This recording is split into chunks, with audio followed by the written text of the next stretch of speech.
Привет на всички! Това видео го правя, понеже с нощи карах по един път, по който не съм карал може би една година. И изключително не ми хареса.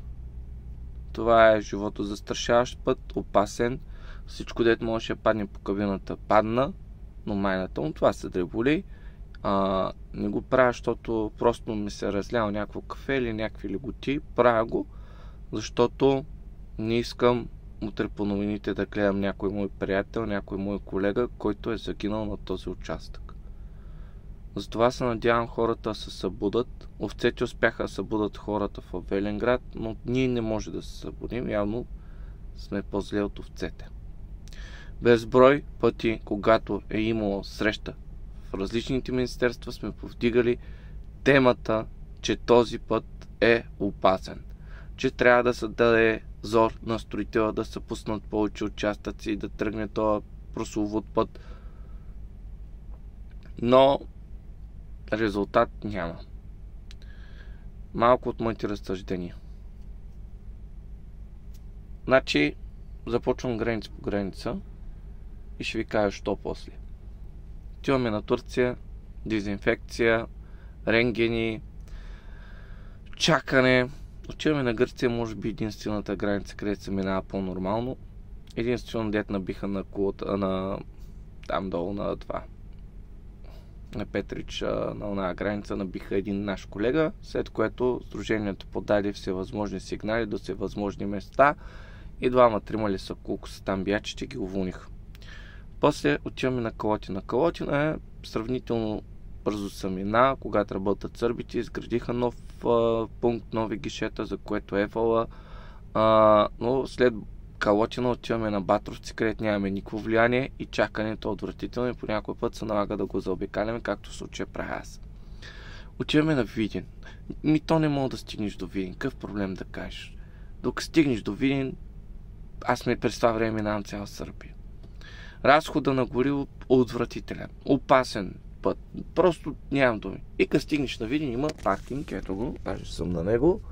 Всички го плюете този паркинг, обаче на мен ми харесва, защото с нощи като бях каталясал, си спрях на паркинга, наспах се като пич, има тоалетни, има кафета и дори утре, когато влезем в Шенген, този паркинг пак бих спрял, защото по доста показатели побеждава останалите паркинги, с изключение на храната.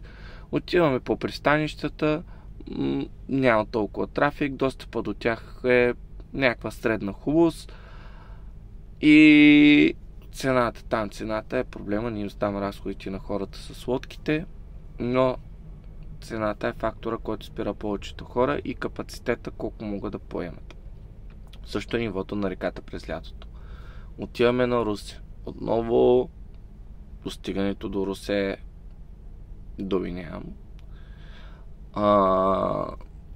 Отново има паркинг и чакане. Там чакането също е отвратително. Отиваме после на Дуранкулак, на Кардан, там дори няма и паркинг за чакане, инфраструктурата дори не трябва да коментирам. То няма такава. То се коментира нещо, което го има, там просто го няма. И какво се получава? Представете си 10 000 превозвача, разделени на 10 граници са по 1000 превозвача, които минават през тези граници. От тези 1000 превозвача видеото ще достигне до 100. Тези, които наистина ги интересува са 10, а реално ще дойдат 5 човека, за да направим протест. Примерно, че там нещо не е окей. И докато разсъждаваме тази граница, там това не е моят проблем, не може да се решат никой проблеми, никой от всичките проблеми. Затова, ако се събудите, ако ви дреме, ако ви пука, без значение дали сте шофьор или превозвач, вие карате по този път и ако не искате да станете бандищия, покойник или инвалид, другия път като минете през този път, звънете на 112 и подайте един сигнал. Да, може да не отидат, но просто на вас ще ви олекне и по някакво чудо някой може да се задейства и да направи нещо. Когато отидем в магазина и си купим нещо развалено, може да отидем да го върнем. Но когато платим тол и караме по развален път, никой няма да ни върне парите. Това е положението. И много ми е чудно, аз минавам веднъж оттам в годината и съм изключително ядосан, недоволен, непримирим. А хора, които го карат редовно, са го приели за нещо нормално. Защо бе хора? Защо го приемате за нормално? Гледам пак една шепа хора ми викат, дай да правим протести и ние сме готови. Вие сте готови, обаче този народ не е готов. Останалите не са готови. И защо вие трябва да ходите да ставате жертвен курбан за една шепа народ за всички останали? Когато всички останали се събудите и когато искате да се направи нещо, пишете в коментарите, споделяйте видеото. Когато има достатъчно хора, ще си зарежа работа, ще отидем, ще правим протест. Сега покрай нова година може да си направим банкет, защото ние не застрашаваме само нас си, ние застрашаваме и другите хора на пътя, застрашаваме и хората в селата.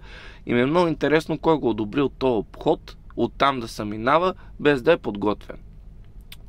Затова, уважаеми приятели, познати, колеги, всички на които ви пука, изразете си мнението. Ако имате някаква реална готовност, окей. Ако не, отново ще пробвам по добрия начин, с говорене, с контакти.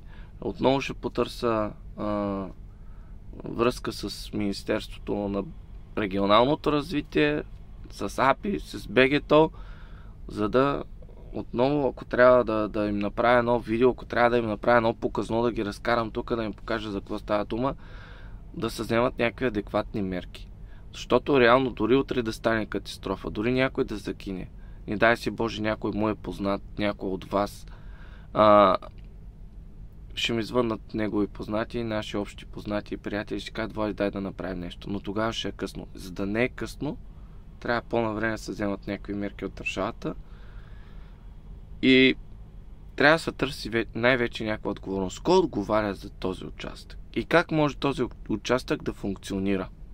Защото камиона, за да се движи, му трябва годишен технически преглед. Къщата, за да се е в експлоатация, и трябва 16. Всяко нещо трябва да отговаря на определени условия. Този път единствено отговаря на условието да бъде опасен. Искаме да сме в Европа. Вие представите ли си, влизате от цивилизована Европа и карате по те дори не африкански пътища, не мога да кажа какви опасни пътища. Каква Европа ще сме? Къв Шенген ще сме? Уважаеми управляващи, ако някой от вас гледа, моля ви се, вземете някакви мерки, да не си губим времето да правим протести. Има нужда. Всичко хубаво на всички хубави хора, те дет не сте, пробвайте да станете.